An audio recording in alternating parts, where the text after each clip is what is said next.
Pronto, tá gravando. Agora eu vou para o PowerPoint.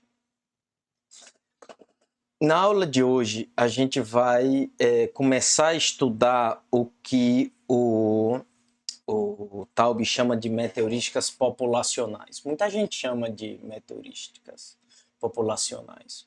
Mas como eu gosto muito de falar, a questão da terminologia depende muito do autor que a gente tá se referindo. E o nome não é importante, eu gosto muito de falar nisso. O conceito é que é importante. Então a gente aqui vai trabalhar com, ao contrário do que a gente estudou até agora, com meteorísticas que trabalham com mais de uma solução de cada vez, com um conjunto de soluções, ou como alguns falam, uma população de soluções. E a gente vai ver de onde é que vem essa coisa de população depois, mas nada mais é do que um conjunto. São técnicas muito utilizadas para problemas onde a gente não tem uma função de vizinhança bem definida. Uma função de vizinhança eficiente, porque fazer uma função de vizinhança qualquer é relativamente fácil. Alguma que seja que tenha bastante vizinho, que sejam rápidos de avaliar, esse é o problema para alguns, para vários problemas. Então, por definição, né, são meteorísticas e a gente vai ver que tem muita diferença entre elas. E você tem literalmente dezenas de meteorísticas que recaem nessa definição. Mas basicamente são métodos que você tem um conjunto de soluções e a cada iteração do algoritmo você pega esse conjunto de soluções e substitui por outro conjunto de soluções que você espera que seja melhor do que o anterior. E aqui eu vou passar por umas figurinhas do livro, porque as figurinhas nesse caso são muito boas. Muito boas.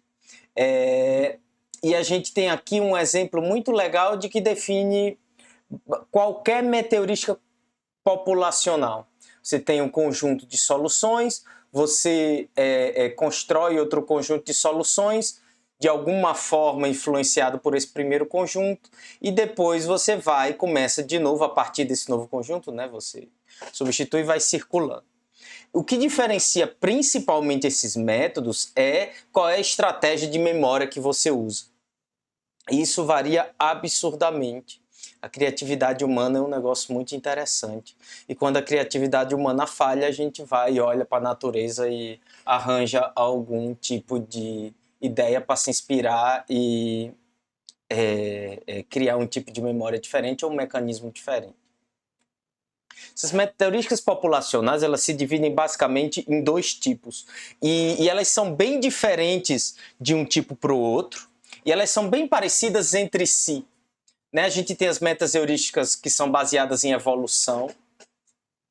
E um exemplo clássico, que é o que eu vou explicar para vocês nesse curso, né, para exemplificar, é o dos algoritmos genéticos.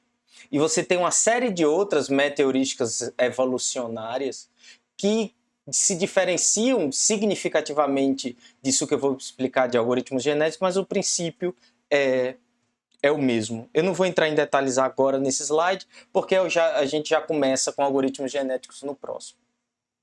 Na aula que vem a gente vai falar de meteorísticas baseadas em memória compartilhada. E elas são bem diferentes de algoritmos evolucionários. A gente chama em inglês esses algoritmos de Blackboard Memory. Blackboard no tempo se usava quadro negro, né? Agora seria Whiteboard Memory, porque todo mundo usa aqueles quadrinhos brancos.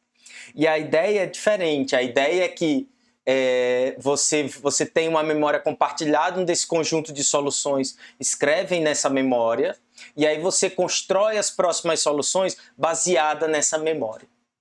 Isso a gente vai ver na aula que vem. A técnica mais utilizada e que eu considero mais representativa nessa parte, né, nessa área, é o ACO, que em português a gente chama de otimização por colônia de formigas.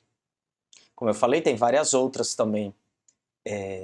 Mas essas duas são bem representativas. E a minha ideia nas meteorísticas que eu trago nesse curso não é porque são necessariamente as melhores ou necessariamente as mais usadas, mas são aquelas que representam melhor os conceitos que estão que estão por trás de cada tipo de meteorística. Tá claro até aqui? Tá, sim. Joia. Qualquer dúvida, qualquer observação, vocês ficam à vontade para me interromper e para a gente poder discutir.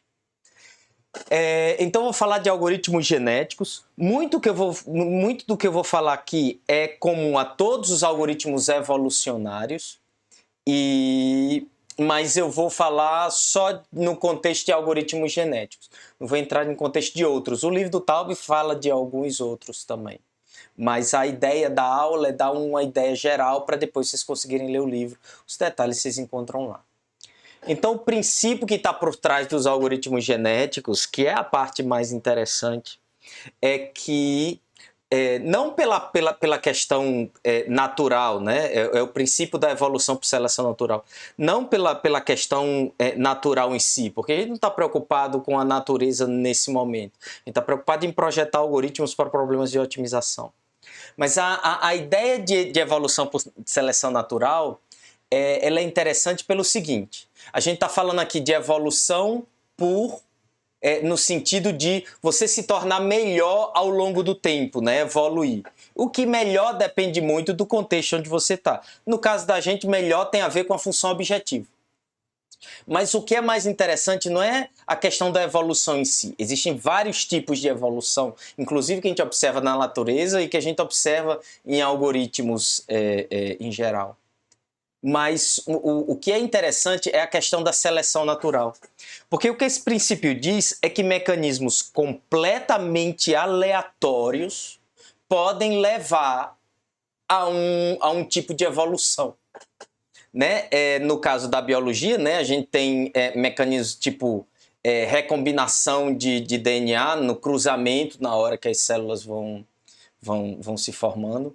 E a questão da mutação são mecanismos completamente aleatórios, mas que você consegue evoluir essa população de indivíduos que são formados por esses genes e tal.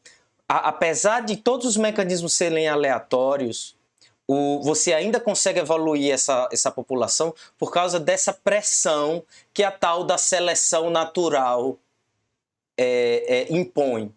Basicamente, os mecanismos aleatórios eles podem levar a soluções um pouco melhores ou um pouco piores. E eu falo tanto no sentido de algoritmo quanto no sentido biológico. Mas o que acontece é que a pressão natural ela termina descartando aqueles indivíduos que são piores naquele ambiente, né? Seja lá para aquela pressão da seleção natural, seja lá qual for, que pode mudar inclusive ao longo do tempo. E ele vai mantendo vivo aqueles que são melhores. E a ideia que é útil para a gente aqui é essa. É o fato de que a gente consegue projetar algoritmos que se baseiam em mecanismos completamente aleatórios, mas que mesmo assim a gente ainda consegue evoluir o nosso conjunto de soluções até chegar possivelmente na solução ótima. A gente não sabe necessariamente quando, mas a gente sabe que eventualmente a gente consegue. O problema da seleção de heurísticas como a vantagem primeiro. A grande vantagem de heurísticas como essa é que elas são muito úteis quando a gente está trabalhando com um problema muito complicado, que tem uma função objetiva completamente custosa, que tem 30, 40 restrições diferentes e é dificílimo fazer alguma função de vizinhança que tal que os vizinhos sejam viáveis para todas elas. Nesses casos, esse tipo de algoritmo ele tem uma utilidade muito grande porque a gente consegue fazer um algoritmo com mecanismos bem simples, que são completamente aleatórios.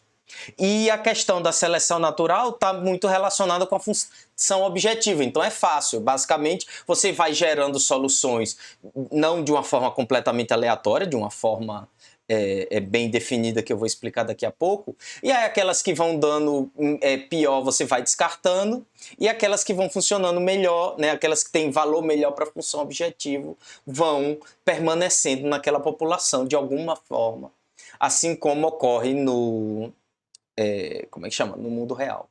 Tá claro até aqui o princípio que está por trás do algoritmo? Sim. Isso diz, ótimo. Pode falar. Só porque só confirmar, porque eu acho que você falou aí que, eventualmente, em algum momento, eu vou chegar na solução ótima. Eu não tenho essa garantia, né? Tem. Tem? Você consegue provar, e é uma prova relativamente simples. Deixa eu só voltar aqui. É que, eventualmente, esse algoritmo chega na solução ótima. Você não tem um limite de tempo de quando isso vai acontecer. Mas você sabe que em algum momento de quando você executa até o infinito, ele acha. E a prova é muito simples. Lá na frente, quando chegar na parte de mutação, eu falo rapidinho. Tá? Se você tem a possibilidade de gerar qualquer possível solução, em algum momento, você vai gerar todas as soluções e se você vai guardando sempre a melhor, em algum momento uma delas vai ser a solução ótima. Então, se você tem um algoritmo aleatório, é bem mais simples você conseguir afirmar isso. Não que isso tenha alguma utilidade para a gente. Né? Você garantir que o algoritmo chega no ótimo antes do infinito não significa nada. Se o seu objetivo é chegar no ótimo, você usa um algoritmo de branch and bound, que ele chega bem antes de infinito. Né? Ele chega numa quantidade exponencialmente grande de passos, mas ainda é finito. Tá claro isso? Tá claro, perfeito. Tá? E quando a gente for falar de mutação, vai ficar mais claro essa coisa do porquê que ela eventualmente vai gerar todas as soluções. Isso que eu falei é válido... trade-off, né? Aí que rola aquele trade-off, Thiago, de Isso. o que eu prefiro, né? Gastar muito tempo ou solução muito boa? Tá. Isso. Uma coisa interessante também é se você está vendendo isso numa licitação, alguma coisa assim, tem uma função prática você poder dizer que seu algoritmo você consegue provar que eventualmente ele chega no ótimo. Mas, obviamente, num caso como esse, as pessoas tendem a esquecer que é no infinito na hora que você está fazendo a sua proposta. E aí qualquer pessoa que entenda minimamente o que está fazendo sabe que uma prova de convergência no infinito não ajuda de nada no contexto em que a gente está. Isso que eu falei é válido para todos os algoritmos evolucionários, né? Essa coisa de os indivíduos mais aptos tendem a se reproduzir e, consequentemente, como eles se reproduzem, os genes desses indivíduos eles passam a ser mais frequentes nas próximas gerações. É como se a gente tivesse um problema da mochila, por exemplo, e as melhores soluções da mochila terminam, como é que se diz? Terminam aparecendo, os itens que aparecem nas melhores soluções da mochila terminam aparecendo mais nas próximas iterações do algoritmo, que a gente costuma chamar de geração. O que caracteriza efetivamente isso que a gente chama de algoritmos genéticos é essa figura. E essa figura ela é super importante porque ela resume super bem o algoritmo como um todo. Então eu vou me dedicar bastante nessa figura e aí eu passo o resto rapidinho. Tá? Porque você pode fazer essa evolução dessa população e depois selecionar de várias formas diferentes. Você pode fazer simplesmente um algoritmo completamente aleatório. Você parte de uma solução, de uma população inicial. Tem inclusive uma ou outra meteorística que faz só isso. Aí você pega um vizinho qualquer aleatório de cada uma dessas soluções, descarta os piores, pega os melhores. Né? Você faz só uma mudança aleatória em cada solução. Se você vai fazendo isso, a população vai evoluindo. Tá entendendo? Você pega um conjunto de soluções, muda uma coisinha em cada uma delas aleatoriamente, e aí você descarta uma parte, e a parte que deu pior, a metade que deu pior, e fica só com a metade que deu melhor. Esse tipo de algoritmo funciona super bem e converge super bem. O problema é que demora um monte para convergir. E quando eu digo um monte, é um conceito completamente vago e mal definido por enquanto. Porque convergir um monte é muito relativo em relação à dificuldade do problema e tal. Mas a gente pode dizer que é difícil você fazer a melhor heurística que existe para um algoritmo simplesmente fazendo isso. Mexe um pouquinho em cada solução, aleatoriamente, descarta as melhores e pega as piores. Essa pode ser uma boa definição de que ela converge muito lento. Né? Isso não é necessariamente ruim se você não tiver limite de tempo, o que definitivamente não é o nosso caso. Porque o que é interessante é que isso efetivamente vai convergir para a solução ótima. É como a colega de vocês comentou, quanto mais longa a convergência, melhor é a solução que você chega no fim. O problema é que você vai demorar tempo demais para chegar no fim.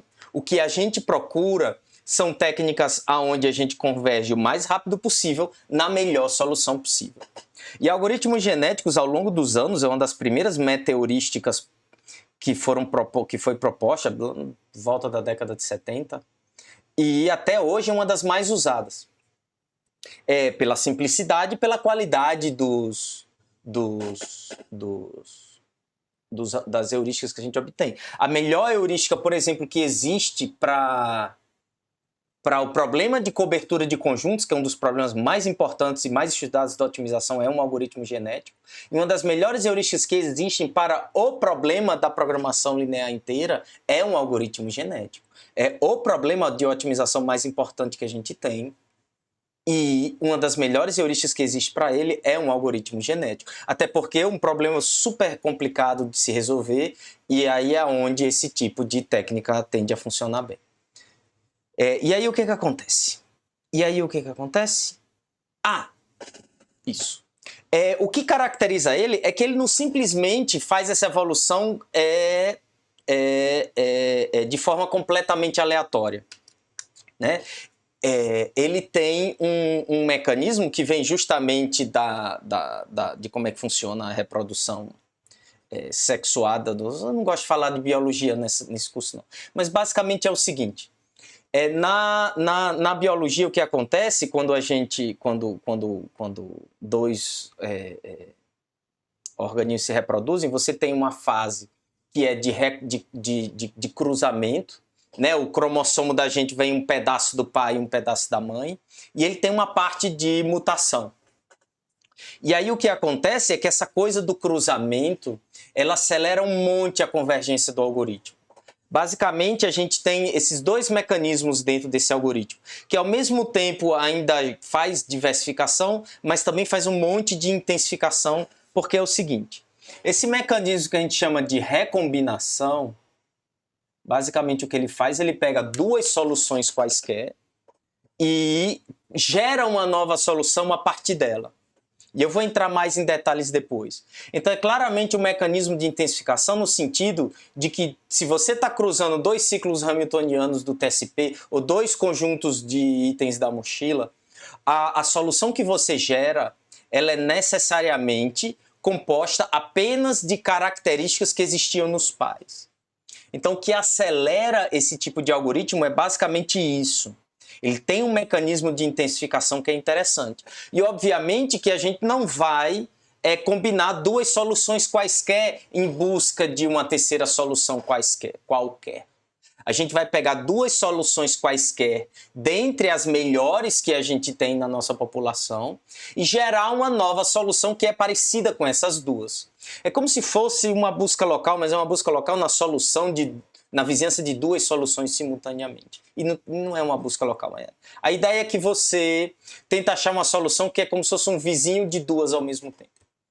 E aí o que é interessante é que, como essa nova solução só existe, ela só contém elementos que são comuns aos dois pais, ela tende a ter custo parecido com o custo dos dois pais. Obviamente, como é um processo aleatório de alguma forma, esse custo é parecido, mas ele pode ser um pouco melhor e ele pode ser um pouco pior. Mas o interessante é que pela pressão da seleção, que o algoritmo tem um mecanismo para isso também, aquelas soluções que a gente gera que são piores, elas tendem a ser descartadas, aquelas que coincidentemente são um pouco melhores, elas tendem a permanecer. Tá claro até aqui?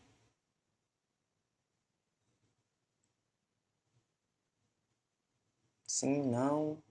Claríssimo. Joia. A gente tem metaheurísticas como o Scatter Search, por exemplo, que faz isso. Inclusive o livro do Tauber, acho que ele começa, não sei, ele tem ele explica lá. O que é interessante é que esse mecanismo ele faz com que você evolua muito rápido, mas ele tem um problema de convergência prematura. Se você parte de uma solução inicial, ela pode ter 1000, 10.000 soluções diferentes nessa solução inicial. Mas se você gera novas soluções apenas usando recombinação, todas as novas soluções que você vai gerar, elas são construídas por princípio. É claro, na hora que você vai implementar, você faz o que você quiser. Mas, por princípio, as novas soluções, como elas são construídas apenas com características que tinham nos seus pais, a gente costuma chamar de pai. O que vai acontecer é que esse algoritmo que só tem recombinação, ele fica limitado a gerar soluções com características que existiam na primeira população. Ele nunca vai gerar alguma solução que tenha alguma característica que não apareceu no início.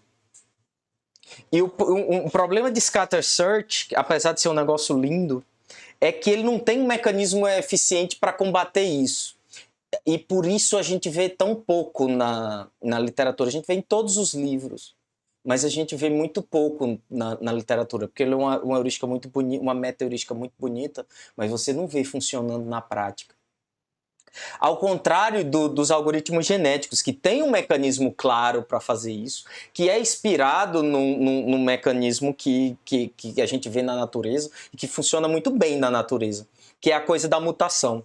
Toda nova solução que você gera, ela é gerada apenas combinando características de um dos pais. E não são os pais quaisquer, são os melhores pais, em média. Mas depois essa solução ela passa por um outro mecanismo que a gente chama de mutação, que é alterar alguma parte dessa solução de forma aleatoriamente. E esse mecanismo que gera essas alterações de forma completamente aleatória, ela dá a possibilidade de você gerar soluções com características que não existiam na tua população inicial. Tá claro até aqui? Tá sim, professor. E agora eu vou voltar para a figura de novo, porque eu vou fazer passo a passo como é que o algoritmo funciona. Partindo da primeira população aqui, que vamos chamar de P0. Essa figura só tem um problema, ela não tem a população inicial. Você tem uma população inicial qualquer, né, um conjunto de soluções iniciais que você cria. Né, a gente chama de população, com analogia a gente chama esse conjunto de população, porque os biólogos chamam de população, mas esses algoritmos são tão influentes que a gente costuma chamar sempre de população, mesmo quando você não tem uma analogia clara. E essa população inicial, a forma de gerar ela é muito dependente do problema. A princípio, você precisa de um conjunto de soluções quaisquer, mas a ideia é que esse conjunto de soluções seja o mais diferente possível um do outro. Essas soluções sejam mais diferentes possíveis um de outro. O fato delas serem mais diferentes umas das outras é mais importante do que elas serem um conjunto de soluções cujo custo na média é bom. Né? Porque a gente não está preocupado com custo no início, necessariamente. Porque o que a gente precisa é de soluções diferentes, que tenham características diversas, que na hora que a gente combine, a gente eventualmente consiga achar uma combinação melhor.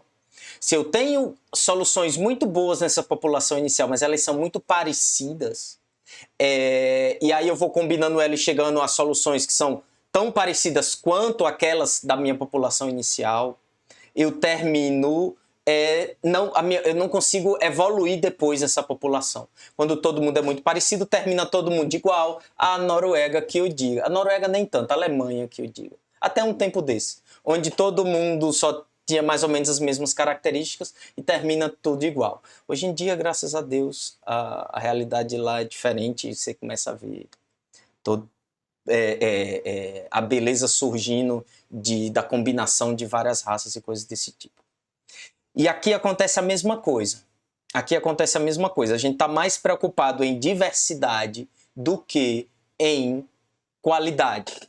Obviamente que qualidade não é completamente descartado. Quanto pior é o conjunto de soluções iniciais você tem, mais gerações, né, mais iterações do algoritmo você precisa para ir evoluir nesse conjunto até chegar num conjunto que contém a solução ótima. Por outro lado, se você começa de soluções muito boas, mas muito parecidas, o algoritmo chega muito rápido a uma solução um pouco melhor do que aquela, mas não consegue melhorar mais porque todo mundo é igual. E por isso que é difícil fazer essa população inicial, depende muito do problema que você está trabalhando, mas basicamente o que você quer é um equilíbrio entre essas duas coisas. E como é que você balanceia esse equilíbrio? Você pode ter, por exemplo, uma construção completamente aleatória. É muito comum nesse tipo de algoritmo, porque em geral, quando a gente vai fazer um algoritmo genético, a gente está trabalhando com problemas muito difíceis, tipo o problema da programação linear inteira. Construir uma solução inicial válida para uma instância do problema de programação linear inteira não é trivial. Claro, se a formulação que você dá é fácil, você consegue fazer, mas para um caso geral não é trivial. Ou você pode, por exemplo, usar uma heurística gulosa randomizada para gerar essa solução inicial, igual aquela que a gente viu em GRASP na aula passada, da quinta-feira da semana passada. E também é uma técnica muito comum, você coloca um valor de alfa bem alto para ele gerar soluções mais aleatórias do que gulosas, e aí você vai e... como é que se diz? Faz várias iterações dessa heurística gulosa randomizada para construir esse conjunto inicial. Tá claro até aqui? Sim. E o professor, Diz. se algumas soluções da instância do problema, da instância em questão do problema que a gente está estudando, pudesse ser encontrada em alguma bibliografia, alguma revisão que tenha sido feita, a gente pode pegar essa solução específica, criar um indivíduo dentro da população inicial. Não entendi nada do que você falou. Fazer um leve para o algoritmo? Não entendi absolutamente nada do que você falou. Você falou coisas tipo pegar uma solução da literatura. Imagina que a gente está pegando solução, você fala um algoritmo da literatura. Não, um indivíduo dentro da população. Imagina que você está criando a população inicial. Certo. Para um problema conhecido, para uma instância de problema conhecido. Não existe isso de instância... Calma. Por partes. Não existe isso de instância do problema conhecido. Você faz o algoritmo para rodar em qualquer instância. Tá? Não existe, uma instância do problema são os dados. Então isso também não faz sentido para mim. Vamos acertar a terminologia para a gente se comunicar. Isso é um exercício, isso é um dos exercícios mais legais da pós-graduação que eu acho. É aprender a se comunicar. Vamos lá, de novo. Eu adoro isso. Criando a população inicial. Esse é o ponto. Isso, você tem um algoritmo criando a população inicial. Isso, para um determinado problema. Só que fazendo uma revisão bibliográfica sobre o assunto, eu sei que alguém já achou uma ou outra solução para esse problema. Solução mesmo, né? E aí eu quero colocar essa solução do cara dentro da população inicial, para fazer um leve para o algoritmo. Entendi. Alguém pegou, tem um algoritmo, cuspiu uma solução para aquele problema, você quer pegar e alimentar o seu algoritmo com aquela solução. Com a população inicial, pelo menos um indivíduo dentro dessa população individual com que alguém já, sei lá... Essa é uma pergunta super interessante. Ela nunca ocorreu em 20, 30 anos de carreira. 30 não, mas 20 anos. Ela nunca ocorreu. E a questão é, o que você espera obter com isso? O que você espera obter com isso? Primeiro, você não você não projeta um algoritmo para resolver uma instância do problema. Você projeta o algoritmo para resolver todas as instâncias do problema. Certo? Certo. Perfeito. Você pode até querer dizer, não, eu só estou interessado nessa. Eu digo, massa, problema seu, vai, seja feliz. Mas quando a gente fala de projetar um algoritmo para qualquer que seja o problema computacional, a gente está resolvendo qualquer instância, a não ser que você defina que aquela instância é o seu problema de otimização. E aí você tem que resolver um único problema. E aí o que eu lhe digo isso é esquisito. Isso é esquisito. Mas aí você volta, você define o seu problema de otimização como resolver aquele problema da Petrobras daquele dia tal. Isso nem existe também, né? Porque o mundo vai mudando. Mas você pode argumentar, por exemplo, que você tem que resolver um TSP, porque você tem que resolver um TSP toda vez que você vai... Não é um TSP exatamente, né? Quando você vai projetar um chip de computador, um circuito integrado, você tem que ligar todas as partes daquele chip. E ali é um problema muito parecido com o TSP. E aí você pode dizer que você quer resolver o problema só para aquela arquitetura daquele Core i não sei quanto da Intel. Tá. Algum formato de alguma coisa, né? O formato, tá, mas nota, exemplo, aí a gente tá entrando no ramo da engenharia para começar. Né? Você não está querendo entender por que as coisas funcionam. Você está querendo marretar uma solução, agora solução no sentido mais abrangente. Né? Você está querendo marretar alguma coisa que você possa usar o mais rápido possível para poder resolver um problema imediato. Isso é engenharia. Eu usei o termo fazer um leve para o algoritmo, mas você falou marretar, pode ser. Ajustando a terminologia. Hein? Mas vamos aqui. O objetivo não é fazer um algoritmo que funciona. O objetivo é entender por que os algoritmos funcionam. Porque quando a gente resolve o problema de TSP, a gente não está preocupado com TSP. Estou preocupado com as Casas Bahia e com o sistema que eu vou fazer para lá de entrega de móveis no caminhão deles. E aí eu aprendo coisas no TSP que depois eu aplico para resolver esse sistema. Quando você fala, o que você ganha pegando uma solução qualquer e colocando dentro do seu algoritmo? Você não aprende nada em relação ao seu algoritmo. Né? Uma coisa é você projetar um algoritmo que faz o seguinte: roda o algoritmo do fulano, seja lá qual for a melhor solução que ele obtém, coloca na população inicial e continua. Isso é o projeto de um algoritmo. Né? Usa o algoritmo da literatura para gerar a solução inicial, depois continua com o algoritmo genético. Isso é uma coisa. Você simplesmente pegar alguma coisa que alguém imprimiu num papel, digitar no computador e alimentar seu algoritmo com ele, não faz muito sentido no contexto em que a gente está.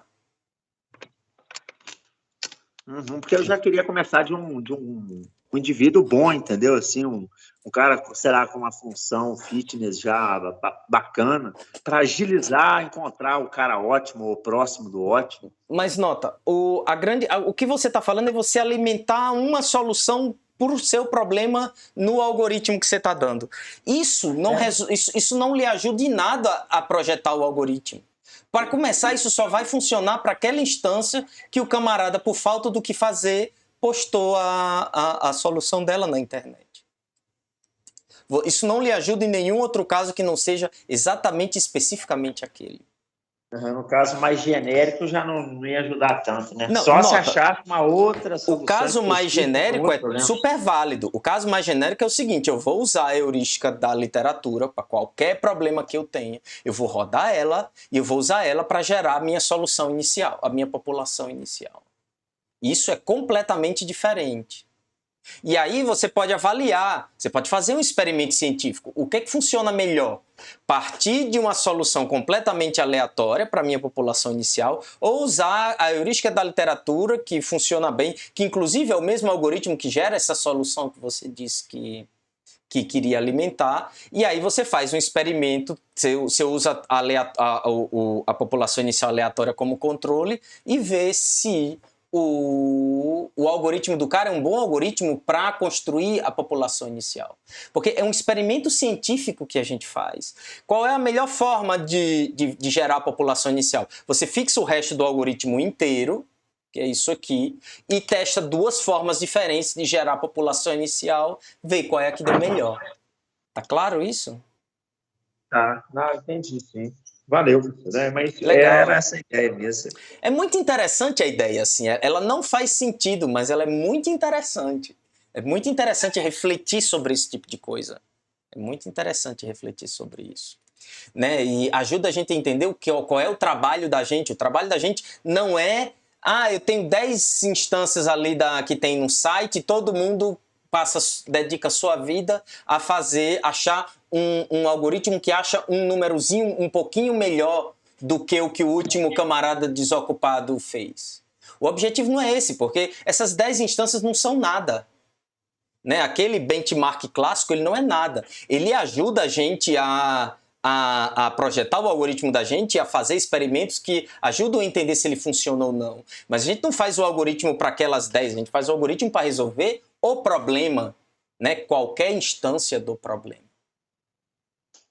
Beleza? Mesmo porque no caso, pode ser uma meta-heurística, né? Então tem que ser uma coisa mais abrangente mesmo. Ao invés de tão específico, uma solução única para um problema específico, né? Para uma instância específica de um problema específico. Verdade. E aí, uma vez que você tem um algoritmo que te gera essa população inicial, que pode ser completamente aleatória, pode ser usando um algoritmo guloso randomizado, ou pode ser usando qualquer outro algoritmo, contanto que, se você souber o que você está fazendo, ele gere soluções que são diferentes entre si, né? Você tem uma população inicial e você vai ficar circulando aqui para gerar uma nova população. Então a gente tem, a primeira coisa que a gente faz é selecionar as soluções que a gente vai, como é que se diz? Combinar. Então a gente tem um mecanismo de seleção e a ideia desse mecanismo é que ele leva em consideração a qualidade da solução de alguma forma.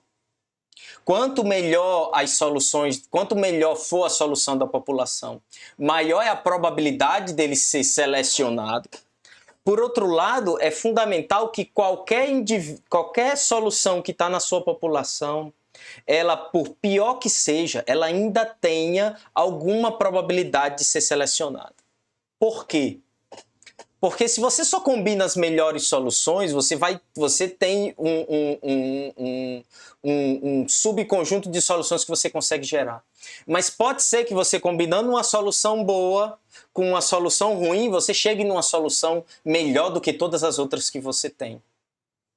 Então, o processo de seleção, ele é enviesado a favor da qualidade da solução, mas ele sempre dá alguma probabilidade de ser escolhido. Como eu falei, depois eu vou passar rapidinho em cada parte dessa e eu explico em mais detalhes. Mas para mim a parte mais importante da aula é vocês entenderem o global, e o global a gente entende todo aqui. Então, basicamente, num algoritmo genético clássico, você seleciona de 2 a 2. Eu rodo esse algoritmo, seleciono uma solução que tende a ser melhor do que a média, porque essa seleção é enviesada.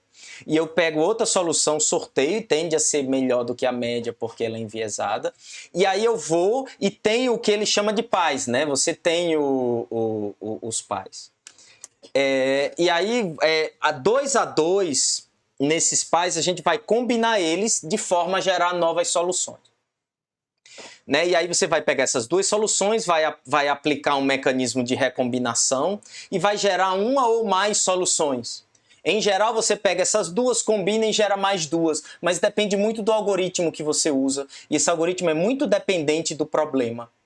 Mas o importante é que você pega essas duas soluções e gera uma ou mais soluções que só tem características que ocorrem nessas duas soluções. Isso é por princípio. Na prática, você pode fazer outra coisa, mas por princípio, a solução só tem características que tinham nessa solução selecionada, enviesada a favor da qualidade, ou seja, que é melhor do que a média, essa outra que tende a ser melhor do que a média, e você vai gerar uma nova solução que tende a ser melhor do que a média. E aí depois você pega para cada uma dessas soluções que você gerou e faz alguma modificação aleatória nela. O quanto eu falo mais no slide de mutação, tá? O que é fundamental vocês entenderem é que, por princípio, tanto a recombinação como a mutação não levam em consideração a qualidade da solução que vai ser gerada. Você não faz como uma busca local procurando qual é a melhor forma de fazer a recombinação ou a mutação. Não é como uma busca local que a gente está sempre procurando a melhor combinação para dar a melhor solução. Por princípio, tanto a recombinação quanto a mutação ela é aleatória. Por princípio. A qualidade da solução só vai entrar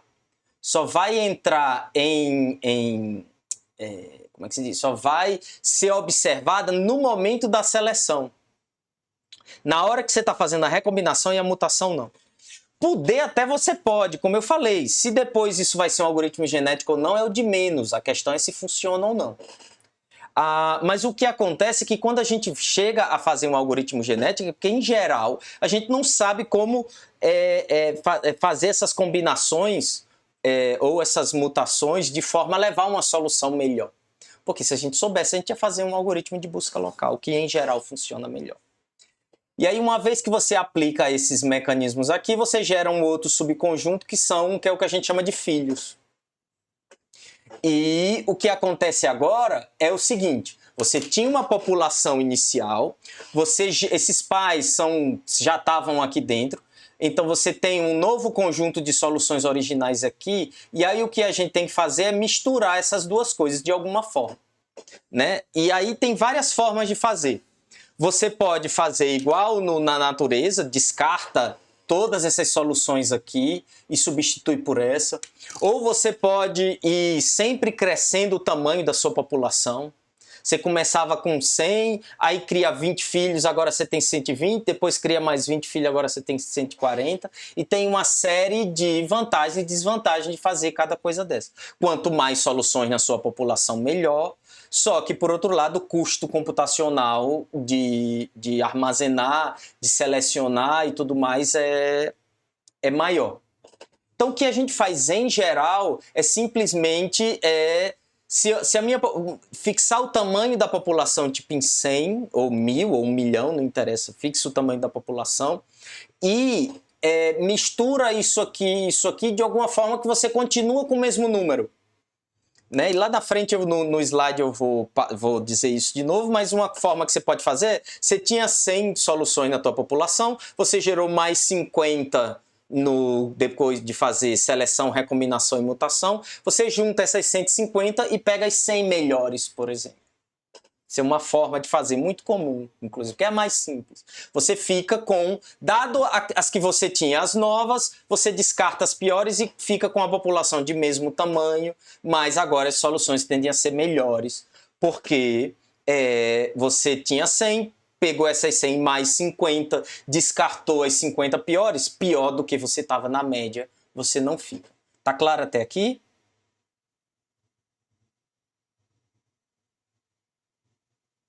Tá sim, professor. Joia. Deixa eu ver que horas são. Agora que é 7h45? Tá bom demais. Eu tô pela primeira vez no semestre, eu tô no tempo. E o que eu vou fazer agora é só passar por cada um desses mecanismos, tá? Esses conjuntos aqui a gente já tá claro o que é, né? Os pais são um subconjunto de elementos selecionados daqui, os filhos são obtidos por recombinação e mutação, e o que eu vou fazer é basicamente explicar mecanismos que a gente usa para seleção, para recombinação, para mutação e para substituição. Existe um monte de métodos para fazer seleção na literatura, um monte. Tipo, cada pessoa tem uma ideia diferente, publica um paper e não se dá o trabalho de mostrar se aquela forma de selecionar é melhor do que as mais simples ou não. Você pode propor uma forma melhor de seleção do que essa. E talvez o seu problema funcione melhor. A grande questão é que você tem que fazer um experimento que mostre que dá melhor do que isso aqui, dá melhor do que o mais simples. A forma mais simples de fazer e mais utilizada é o que a gente chama de roleta. Né? E você não implementa necessariamente uma roleta e gira ela virtualmente no computador. Você implementa de um jeito bem mais simples. Mas a forma de explicar é como se fosse uma roleta. daquelas de Blackjack, o nome daquele joguinho, que você roda a roleta e diz um número? Não lembro. Mas basicamente é uma roleta, tipo a roleta do Silvio Santos. Você roda a roleta do Silvio Santos e... Vocês não lembram o que é a roleta do Silvio Santos? Né? Alguns de vocês lembram, né? Uma roleta. Alguns lembram, professor, infelizmente. Eu não me lembro qual é um joguinho que tem roleta, mas tem um monte de joguinho que tem roleta hoje em dia. Desses de celular. Mas igual. Você tem aqui, né, uma roleta, você tem uma parte fixa, você tem um disco e você roda e vai cair em algum deles. A questão aqui é que cada solução tem uma fatia nessa roleta que é proporcional à qualidade dessa solução. Então essa solução que tem custo 6, ela tem a mesma probabilidade de ser escolhida do que essas outras 3 juntas, porque o custo dela é 3 vezes melhor do que essas outras, cada uma dessas 3 individualmente. E é basicamente aqui o exemplo. Cadê o item 6? Ele tem peso 3, né, custo 3, e as soluções 1, 2 e 3 têm custo 1, então a probabilidade da solução 6 ser escolhida é 3 vezes maior do que qualquer uma daquelas. O interessante é que todas as soluções têm alguma probabilidade de ser escolhida. Isso é muito importante.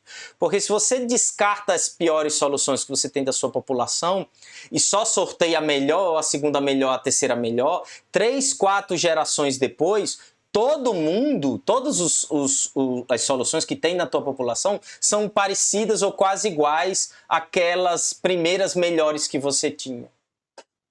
Por outro lado, se você quer acelerar a convergência do seu algoritmo, você precisa, de alguma forma, também enviesar pela qualidade da solução. Senão o algoritmo, como é que se diz? Ele faz mais diversificação. Tipo, todo mundo, se tiver a mesma probabilidade, ele eventualmente vai convergir para uma solução melhor, mas ele vai demorar muito mais tempo. A gente tem tem outros tipos de roleta também, que você seleciona mais de um de cada vez, e o interessante de selecionar mais de um de cada vez é que aqueles que são... Você dá mais chance para os que são piores. Você dá mais chance para os que são piores, mas não vou entrar em detalhe nisso não, senão eu vou até mais tarde. Outro método também que é muito... Opa, desculpa. Então eu estava falando aqui do método da roleta. Outra forma também que é muito usada na literatura é de torneio.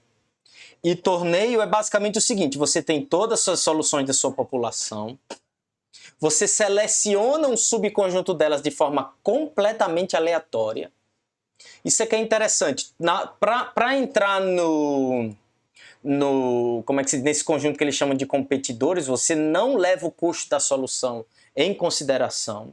Ou seja, todo mundo tem alguma chance de entrar nesse subconjunto de torneio.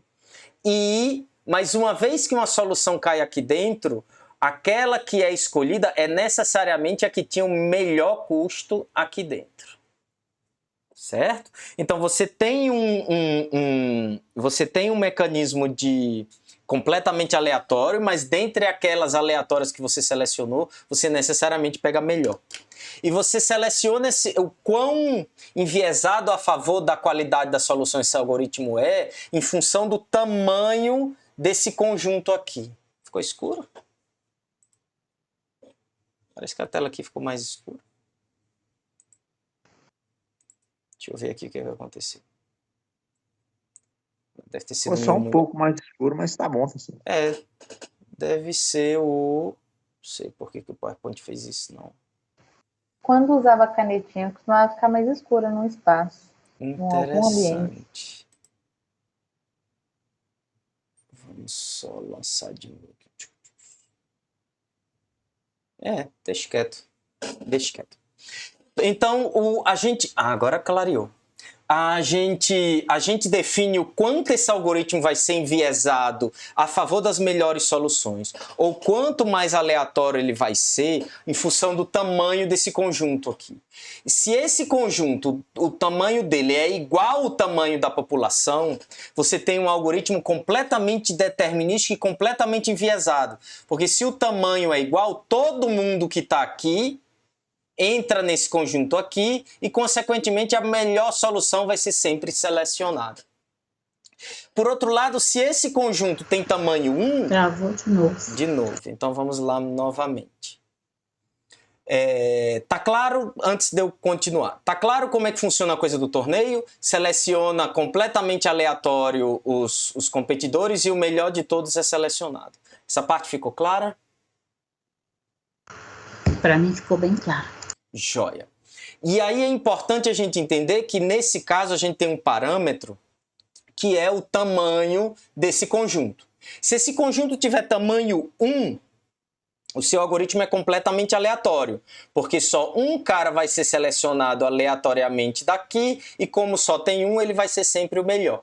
E aí a seleção é completamente aleatória. Por outro lado, se esse conjunto aqui, o tamanho dele for o tamanho da população, você tem um algoritmo que sempre seleciona apenas a melhor solução. Porque se aqui eu tenho 7, né? E esse conjunto tiver tamanho 7, todo mundo é selecionado para cá. Todo mundo é selecionado para cá, né? Todos os 7. E o melhor de todos vai ser sempre o mesmo selecionado. E aí você ajusta o quanto o algoritmo vai ser... O quanto o algoritmo vai ser enviesado ou aleatório pelo tamanho desse conjunto. Tá claro isso? Tá sim. Joia. Recombinação, como eu já falei, você pega duas soluções e gera uma ou mais soluções a partir dessas duas e, por princípio, essas soluções só têm características que os pais têm. Tipo, num problema da mochila, se eu tenho uma solução com um certo número de itens e outra solução com outro certo número de itens, eu posso gerar qualquer solução que é um subconjunto da união desses dois itens, mas nunca ter um item que não estava em algum dos dois pais. Por princípio, na hora que você vai implementar, você faz o que você quiser.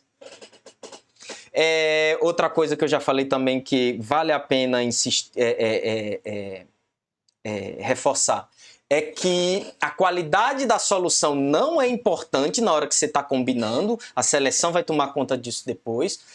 Você só tem que se preocupar com a viabilidade, porque o mais difícil de se fazer na hora que você está projetando um algoritmo de recombinação, não o mais difícil é você pegar as arestas de um TSP e as arestas de outra solução de TSP e combinar elas de forma que você construa um outro ciclo hamiltoniano a partir deles. Isso não é trivial. Para vários problemas, isso não é trivial.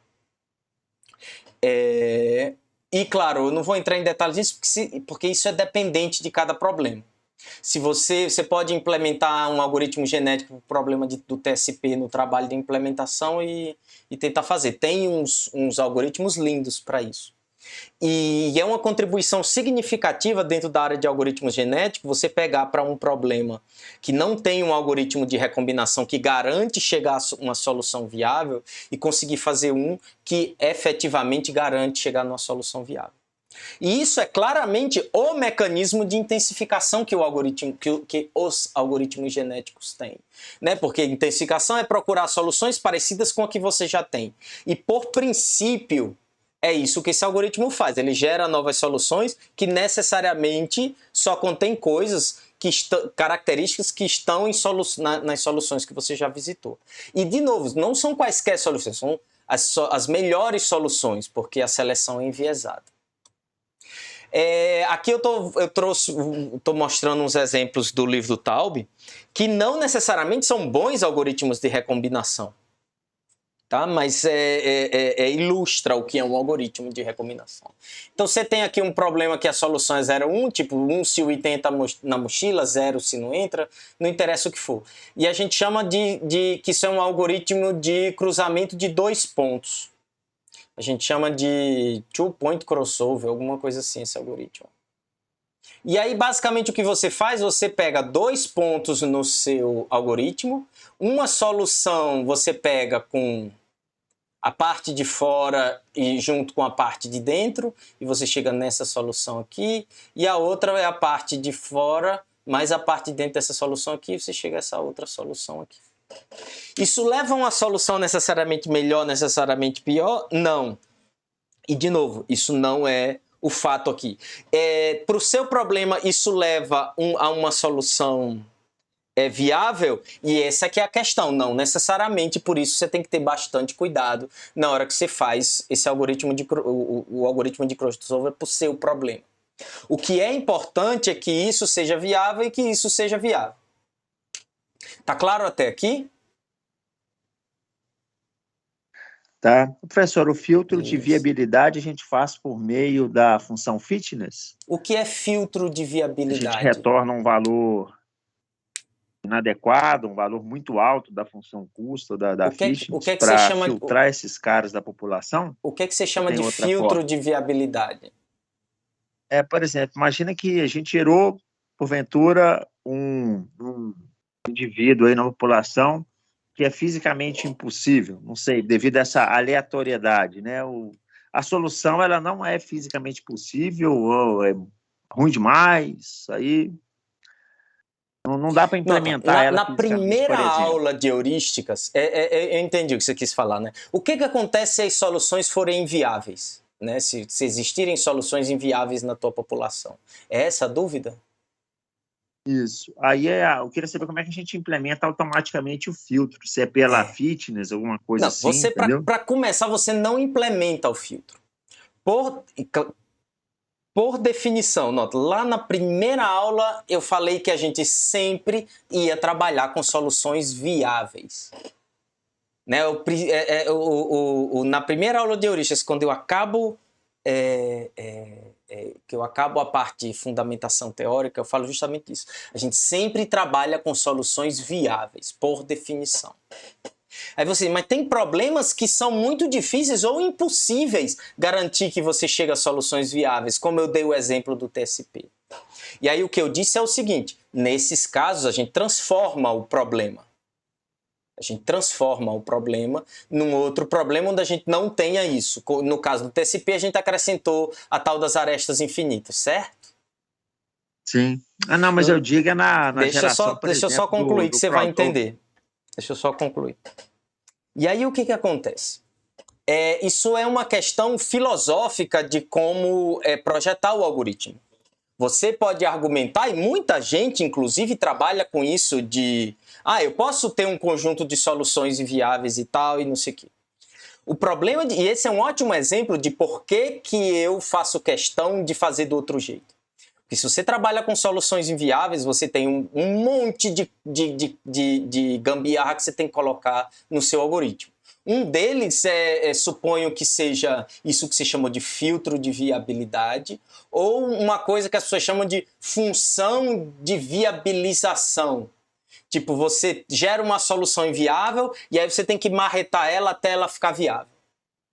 Na hora que você faz isso, primeiro você complica a definição do teu algoritmo, você tem que criar o tal do filtro de viabilidade, ou a função de viabilização, ou a função de penalização. E aí você complica um monte o teu algoritmo e até aí tudo bem. A questão é que isso é completamente desnecessário. Se você chega e transforma o teu problema de forma que todas as soluções são viáveis, né? De alguma forma, o custo dessas soluções que para o novo problema são viáveis, elas têm que ser muito altas porque se elas forem viáveis para o problema original, o custo delas por natureza vai ser muito alto. No caso do TSP, quando a gente acrescentou aquelas arestas que não existiam, a gente colocou o custo delas infinito. Então, independente do algoritmo genético que eu estou trabalhando, eu agora, se eu gero soluções que são inviáveis para o meu problema original, o custo delas, por definição, na transformação que eu fiz lá atrás, ela já vai ser muito alta. Eu não preciso inventar uma função de penalização ou uma função de viabilização. Isso foi feito lá atrás, na hora que eu transformei o meu problema, de forma que agora eu posso ter soluções que no meu problema era inviável, serem viáveis no meu problema transformado, mas com custo arbitrariamente mais alto do que as soluções que são viáveis para o problema original. Resumindo o que foi que eu falei, a questão da inviabilidade o melhor lugar para você lidar com ela é na hora que você está modelando o seu problema, não é na hora que você está projetando o seu algoritmo. Ou não, porque isso é muito filosófico também. Eu entendo perfeitamente que você pode discordar disso. A grande questão é que quando você vê em 20 anos, você lê um paper que usa uma forma de resolver inviabilidade e você vê o outro, é completamente diferente. Porque quando você vai e joga a inviabilidade no modelo, no projeto do seu algoritmo, você está lidando com algumas coisas que não tem a ver com o seu algoritmo, tem a ver com a natureza do problema. E aí fica uma mistura, e aí o algoritmo tem um monte de parâmetro e um monte de função, e inclusive caga o princípio do algoritmo, porque se você tem que viabilizar a tua solução, no caso aqui, apagar alguns uns, apagar uns zeros, mexer na cor de um vértice, seja lá o que for o problema que você está resolvendo, você termina chegando numa solução, presta bem atenção, porque isso é importante, você termina chegando numa solução que não é necessariamente produto da combinação de duas outras, é produto da combinação de duas outras mais um monte de martelada que você tem que dar para ela ficar viável. E isso descaracteriza o algoritmo.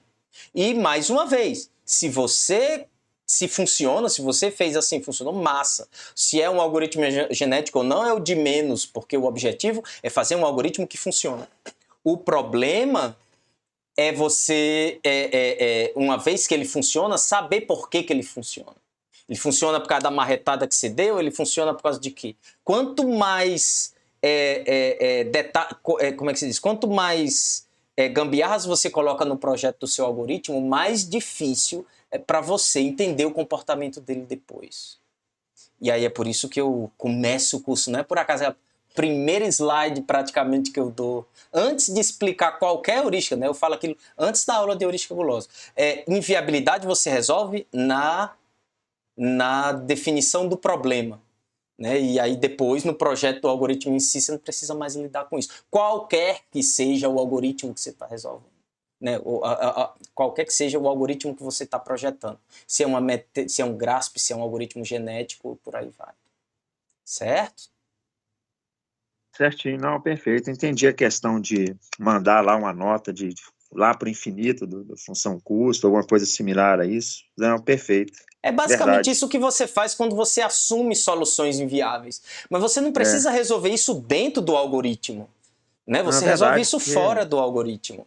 Fica uma coisa mais limpa, né? O algoritmo fica mais limpo, mais genérico. Você lê os artigos... Tentar resolver regra de negócio dentro da própria solução realmente não é uma boa prática, não.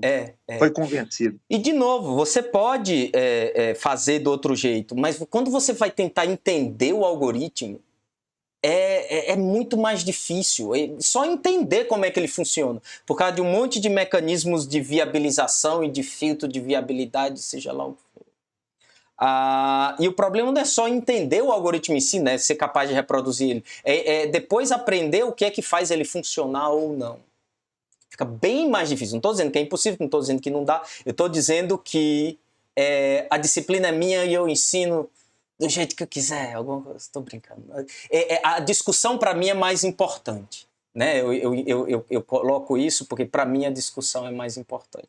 E a discussão foi feita num momento muito oportuno, porque essa parte do cruzamento é onde a coisa da inviabilidade aparece mais. Essa é a parte mais difícil. Né? Porque você tem a gente, no caso do TSP, a gente já resolveu o problema do ciclo hamiltoniano e tal, lá na primeira aula de heurísticas. A questão é que não é trivial fazer o cruzamento de dois ciclos hamiltonianos para gerar um outro viável. Mas se você para e, em vez de simplesmente marretar um algoritmo de viabilização, ou seja lá como se chama, você parar a cabeça para tentar fazer, você chega com algoritmos lindos, tipo PMX, OCX, esqueci os nomes, OXC, que são algoritmos lindos que permitem você combinar ciclos hamiltonianos e chegar a novas soluções.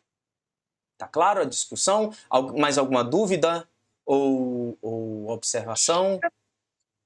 Então, qual é o papel da função fitness já que ela não vai fazer isso, não vai estar resolvendo o problema da viabilidade. A função, o que eles chamam, o que no framework de algoritmos genéticos é chamado de função de fitness é qual é a função que você vai usar para fazer a seleção. Aqui, né? Ah, tá. Então ela está relacionada à seleção mesmo. A primeira etapa. Esse F aqui é função de fitness. Em geral é a função objetivo do problema.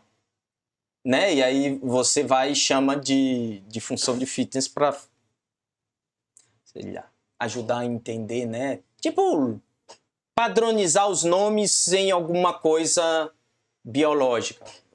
Didaticamente faz sentido. Mas pode acontecer também de você usar uma função de fitness que é diferente da sua função objetivo. São raros os casos onde a gente faz isso. Mas às vezes a tua função objetivo é uma simulação que demora uma quantidade indefinida de iterações. Cada iteração, inclusive, é polinomial e tal. Mas você tem que iterar até chegar no algum critério de convergência. E aí, quando a tua função objetivo é uma simulação, e a gente usa, inclusive, algoritmo genético muito nesses casos. Quando, para saber o custo de cada solução, você tem que resolver um problema que não é NP. Né, que às vezes é até rápido, mas você não é polinomial. E aí o que você faz? Você usa uma função que aproxima aquela. Aí tipo, você usa a função de fitness para computar rápido, aí quando o seu algoritmo genético você pega as melhores soluções que tinham na tua população final, que você não sabe o custo dela, você sabe o valor na tal função de fitness, que nada mais é do que uma aproximação polinomial do teu simulador, e aí o que é que você faz? Você roda a função em cada uma delas e pega a melhor, que não necessariamente é aquela que tem o melhor fitness. É muito comum a gente fazer esse tipo de coisa. Quando a gente tem problemas de simulação, e é muito comum a gente usar algoritmos genéticos nesse caso, né? Como é que você faz uma busca local? Para saber o custo de cada vizinho, você tem que rodar uma simulação que leva 10 minutos. Tá claro isso? Claro, entendi. Joia. Eu não chamei de função objetiva e não função de fitness, porque eu procuro trabalhar no máximo possível no domínio de otimização e de projeto de algoritmos. A biologia é uma inspiração e a gente de forma nenhuma pode ficar preso à inspiração que a gente tem. Né? Porque acho que eu estava num congresso uma vez, alguém veio reclamar que não era um algoritmo genético porque ele fazia a recombinação de 3 soluções e não 2, e na natureza é só 2. E eu não lembro o que o cara respondeu porque eu fiquei meio branco, como é que chama na época? Você fica paralisado. Tem um nome para isso. Porque eu digo, como assim? O que é que o cara está preocupado se na natureza o cruzamento é feito de 2 e não de 3? E aí eu procuro, como é que se diz? Explicar da onde vem a inspiração natural, mas discutir os algoritmos do ponto de vista do projeto, né? Discutir os mecanismos do ponto de vista de projeto de algoritmos, que é o que efetivamente interessa para a gente. Então a gente tem uma função objetivo, a gente tem um mecanismo de intensificação, que é essa coisa do cruzamento, e a gente tem um mecanismo de diversificação, que é a mutação que a gente vai ver daqui a pouco. Deixa eu aproveitar e falar de outro algoritmo de recombinação. Esse é um ótimo exemplo de de como não fazer um algoritmo de recombinação. Isso aqui é para um problema de permutação, tipo um TSP. Ó. Vai da cidade 1 para 2, para 3, para 4, para 5, para 6, para 7, para 8, e aí, obviamente, volta para 1 depois. A segunda solução que foi selecionada vai de 6 para 2, de 2 para 5, até 4, de 4 volta para 6. E aqui a gente faz um operador de 2 pontos também, que eu esqueci inclusive de falar, né? Você escolhe os 2 pontos aleatoriamente, essa escolha é completamente aleatória. Você sorteia um ponto, outro ponto, e aí o que está mais à esquerda é o primeiro, e o que está mais à direita é o segundo. E aí, basicamente, o que a gente faz aqui, ó, você pega esse aqui é um dos filhos, você pode fazer isso 2 vezes. A gente vai pegar o lado de fora do primeiro pai, que é 1, 2 e 8. E aí, o que você faz? Você preenche o lado de dentro na mesma ordem que aparece no outro pai. Né? O 6 vem primeiro, o 2 não repete aqui porque o 2 já apareceu, o 5 vem para cá e assim por diante. E aí você gera uma solução que é uma permutação e que necessariamente contém todos os itens da permutação. No caso de um TSP, isso gera uma solução viável, inclusive, porque a gente transformou o problema num grafo completo. Se essa solução tem custo infinito ou não, é problema dela. O operador de recombinação, a gente não está preocupado com o custo. A gente só está preocupado com a viabilidade. Tá claro que para qualquer 2 ciclos hamiltonianos quaisquer que você use esse operador, para qualquer 2 pontos que você corte para aplicar esse operador, você sempre vai chegar num ciclo hamiltoniano qualquer que é viável? Tá claro isso? Se não tiver, eu explico de novo. Sim, para mim tá. Joia. Por que isso é se isso gera se isso gera uma solução viável, por que esse operador de recombinação não é tão bom quanto qualquer outro? Porque o que a gente procura nessas horas é o seguinte: eu tenho 2 soluções boas, porque elas foram selecionadas pela qualidade delas e não só pelo acaso, e eu quero construir uma solução que tem um custo parecido com elas. Mas o que define o custo num TSP? É quais as arestas que estão naquela solução. Se você olha, as que você pega na primeira parte, aqui 1 e 2, e 8 e 1, né, elas ainda aparecem nessa solução aqui. Mas todas as outras que vêm depois não existiam nas soluções anteriores. A aresta 6,2 existe por coincidência. Né? 6,5 não existe na solução anterior. 5,7 não existe na solução anterior. 7,3 não existe na solução anterior. 2/3 dessa solução, apesar dela ser viável, não estavam em nenhuma das 2 soluções anteriores. E o mecanismo de recombinação, o objetivo não é esse. Não é gerar uma nova solução qualquer. É gerar uma nova solução que tenha características que aparecem nas outras. Tem que ser viável? Tem. É viável? É. É bom? Não. Porque ele gera soluções que podem ser arbitrariamente diferentes das 2 anteriores. Então, apesar de você poder usar muito bem esse algoritmo num algoritmo esse operador aí num problema tipo TSP, você não espera que ele funcione bem para TSP. Se funcionar, massa, mas aí você vai ter que descobrir o que foi que aconteceu. Boa sorte em tentar descobrir o que foi que aconteceu, porque muito provavelmente não vai funcionar bem.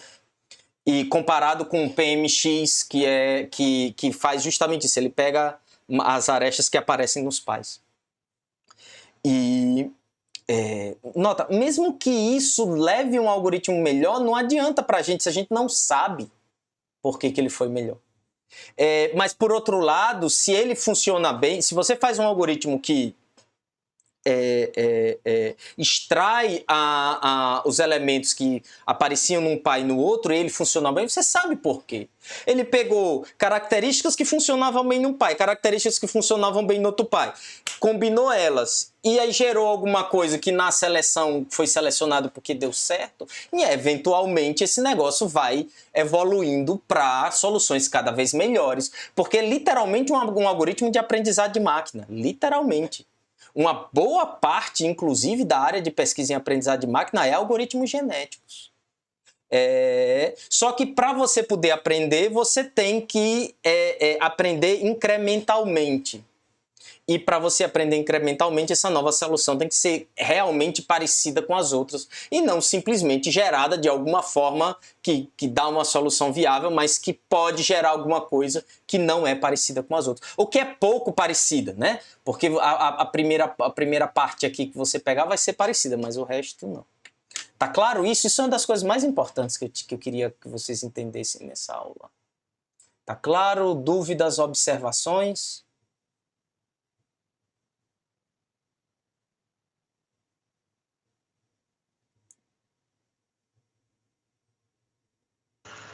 Para mim ficou claro, professor. Joia, joia. É claro que são conceitos muito abstratos.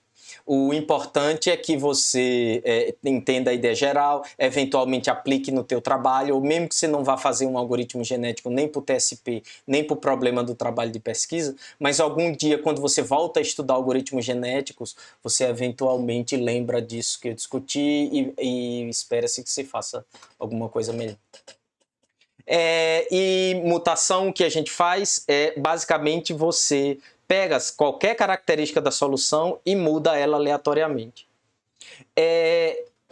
Tecnicamente, o que você faz é você define uma função de vizinhança bem pequena, tipo uma função de vizinhança N1, que a gente viu lá no exemplo, que troca um bit de uma solução que é 0,1.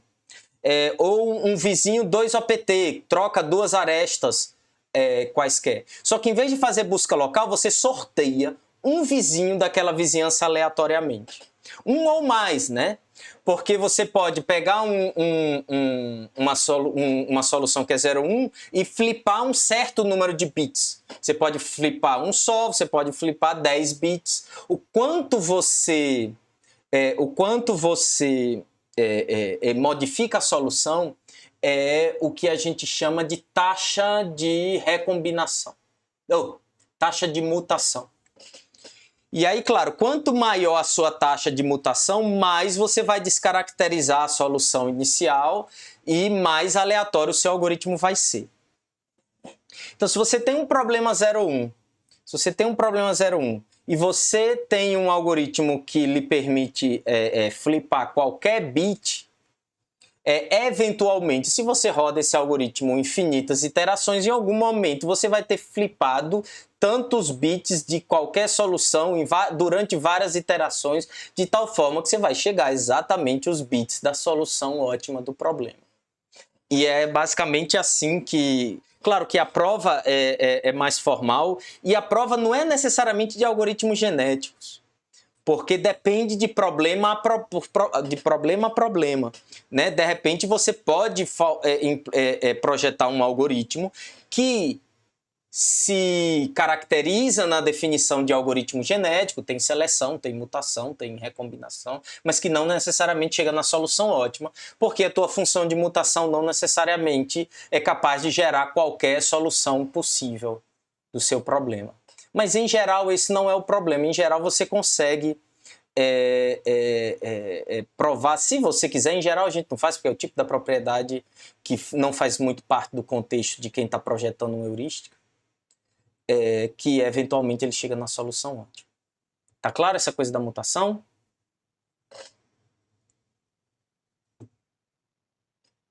Sim, professor. Joia. Essas propriedades aqui já falei mais ou menos. E aí a última parte é a parte da substituição. Né? Eu tenho os filhos, eu tenho a população corrente, como é que eu faço para gerar nova população? Aí tem um monte de ideias diferentes. Tem um monte de ideias diferentes e variações diferentes, tem um monte. E a minha ideia aqui nunca foi ser completo, mas explicar todas as formas de, dado os filhos e a população normal, você construir uma nova. Né? E o fato de ter um monte não quer dizer que uma é melhor do que a outra necessariamente. Isso depende muito de problema para problema. Para mim, o que vale é você entender quais são as formas de fazer e, dependendo do problema, você refletir sobre qual é a melhor forma. Qual dessas soluções possivelmente pode funcionar melhor, selecionar umas 3 ou 4, implementar as 3 ou 4, fixar o resto do algoritmo e fazer um experimento identificando qual é a melhor. Mas basicamente você tem 3 tipos, né? Você tem 3 tipos. Você tem 3 tipos quando você tem populações bem definidas. Você tem um tamanho fixo de população. Então, uma forma de fazer é você pega a tua população inicial, gera, vamos dizer que tenha 100 elementos, gera mais 100, descarta completamente esse conjunto que você tinha e substitui por esses 100. Parece contraintuitivo, porque você pode ter descartado soluções muito boas que você tinha na população original. Mas o que acontece é que essas soluções muito boas, elas não sumiram. As características dela estão presentes nas soluções que você gerou usando recombinação. Não só estão lá, mas elas aparecem com mais frequência, porque as melhores soluções são submetidas à recombinação mais vezes. Então, isso não necessariamente funciona mal. Pelo contrário, funciona super bem, mas a convergência do algoritmo é mais longa. Demora mais para convergir quando você descarta a informação que você tem e troca por soluções completamente novas. Você tem isso é uma forma de fazer diversificação muito agressiva, o que não é ruim, no sentido de que o algoritmo vai convergir para uma solução melhor. A questão é os recursos computacionais que você tem disponível em termos de máquina e de quanto de processamento essa máquina faz. Vocês conseguiram entender a parte da substituição total? Que descarta todas as soluções e substitui pelos os filhos? Sim. Sim, não? Sim. Joia. Tem outro tipo de substituição que a gente chama de estável, que você pode fazer ela em algoritmos genéticos que tem um tamanho de população bem definido, mas ela é mais comum no que a gente chama de Steady State GA. GA é português? Não, é isso mesmo. Steady State Genetic Algorithms. Esse tipo de algoritmo genético, ele não tem uma população... como é que se diz? Você não tem esse conceito, você tem uma população e substitui por outra. Né? Você não tem várias populações, você tem uma única população que vai mudando a cada iteração. E aí essa forma de substituição estática, ela funciona, ela aparece muito nesse contexto. Você tem uma população com 100 e você não tem iterações que vão trocando, você só tem essa população. A cada iteração você só faz uma coisa, seleciona 2, faz cruzamento, gera 1 ou mais filhos.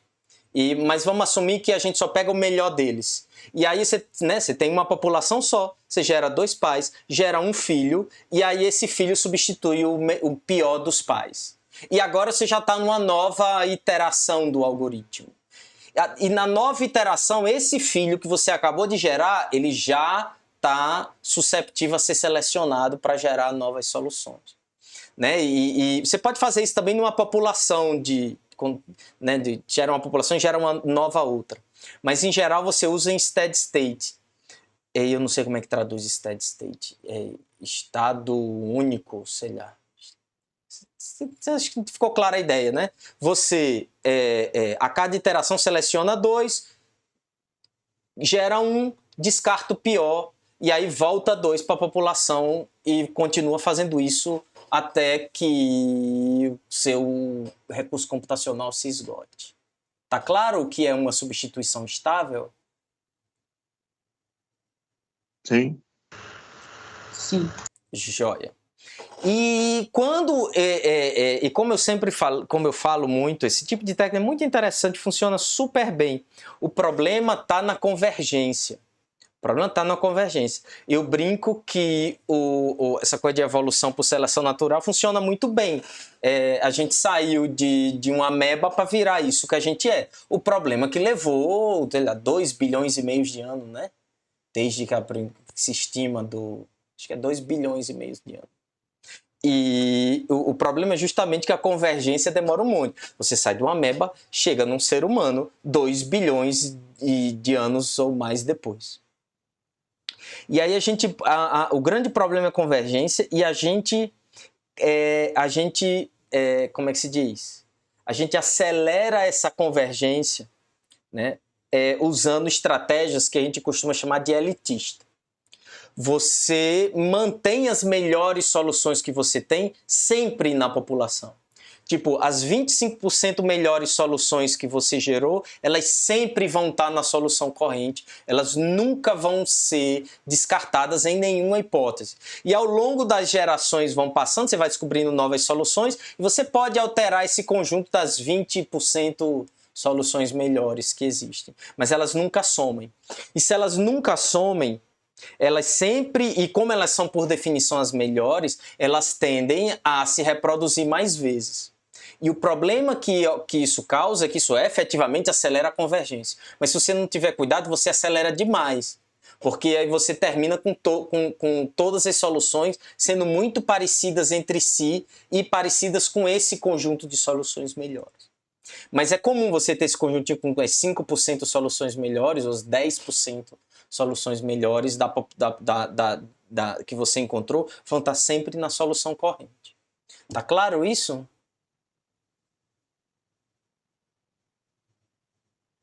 Sim, não, dúvidas, sim, tá. observações.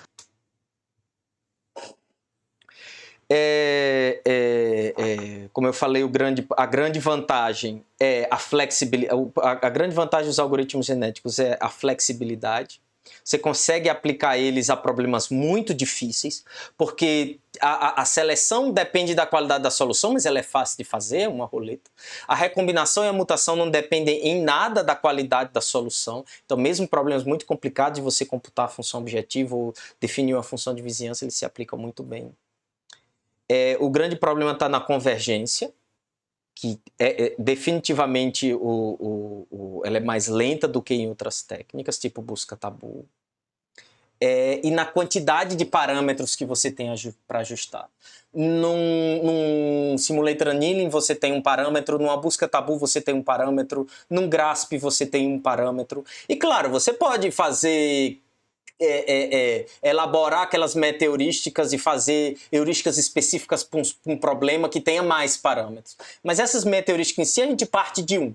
Um algoritmo genético, você parte de pelo menos 3. Né? Da taxa de recombinação, que eu não entrei em detalhe aqui, porque no operador de 2 pontos a gente não tem, mas em geral você tem. E em geral você não usa um operador de 2 pontos. A tal da taxa de mutação, o tamanho da população.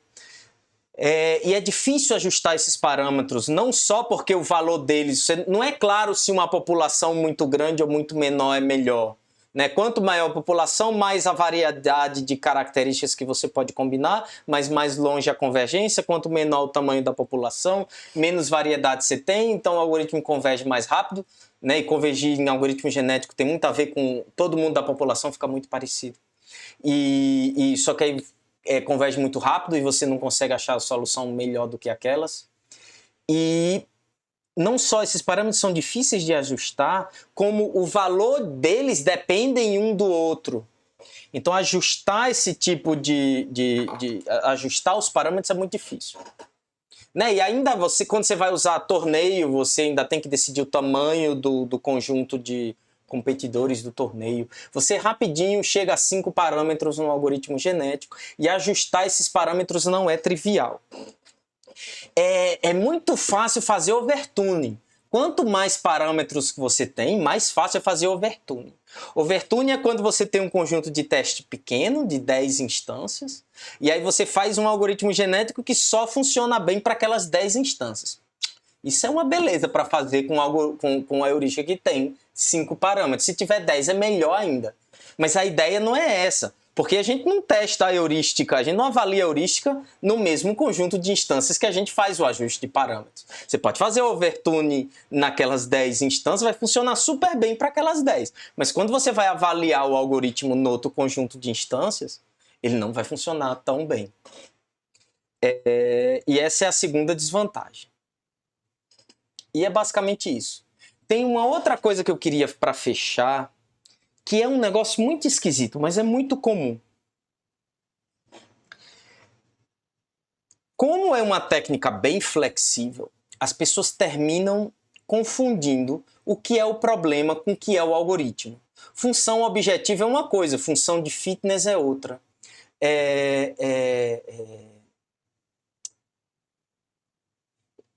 Não sei, mas as pessoas tendem a misturar as coisas. Definir o problema no momento que está definindo o algoritmo genético também. É muito comum na literatura de algoritmos genéticos as pessoas misturarem o que é o problema do que é a solução dele. Justamente porque essas técnicas elas se moldam muito bem a qualquer problema. E é fundamental que a gente saiba separar isso. O segundo slide do curso inteiro é exatamente isso. Uma coisa é o problema real, outra coisa é o problema de otimização, outra coisa é o algoritmo que você usa para resolver o problema de otimização. Problema computacional em geral. Isso vale para qualquer contexto. E é muito importante na hora que a gente está projetando o nosso algoritmo genético, a gente separar essas duas coisas, porque não necessariamente aquele algoritmo genético que você está fazendo vai ser o último ou melhor heurística que você vai fazer para o seu problema. E se você mistura as duas coisas, você termina perdendo a clareza do que é de outras heurísticas que você podia usar para resolver o teu problema. E aí eu que botei esse slide aí para falar disso, assim, não misturam uma coisa com a outra, tá? Porque é muito comum, não é problema do algoritmo genético, mas é problema de muita gente que usa, muito artigo a gente vê aqui também que usa. Por hoje é só. Na aula que vem a gente vai ver colônia de formigas, que é um algoritmo que trabalha com um conjunto de soluções bem diferentes de algoritmo genético. Que você vê muito trabalho onde se usa isso, que funciona muito bem. Não necessariamente, é aquela coisa, não necessariamente a melhor heurística que existe para problemas cuja versão de decisão é NP. Né, para esses problemas clássicos de otimização NP difíceis. Mas quando você vai para problemas que são mais difíceis do que NP difíceis, aí você começa a ver o algoritmo genético, você começa a ver colônia de formigas, algoritmos populacionais em geral, funcionando muito bem. E claro, esses problemas não são tão estudados quanto TSP, STEI, né, coloração de grafos e tal. Isso não quer dizer que eles sejam menos importantes e que essas técnicas não sejam fundamentais que a gente conheça para o dia que se deparar com esses problemas saber. Então, na aula que vem a gente termina isso e aí eu contrasto, né, algoritmos evolucionários, algoritmos populacionais baseados em evolução e heurísticas populacionais baseadas em memória compartilhada. Eu, como sempre, vou parar agora e depois fico tirando dúvida, batendo papo, fazendo alguma observação que não está necessariamente relacionada à aula. Tchauzinho. Tchau, pessoal. Obrigada. Tchau.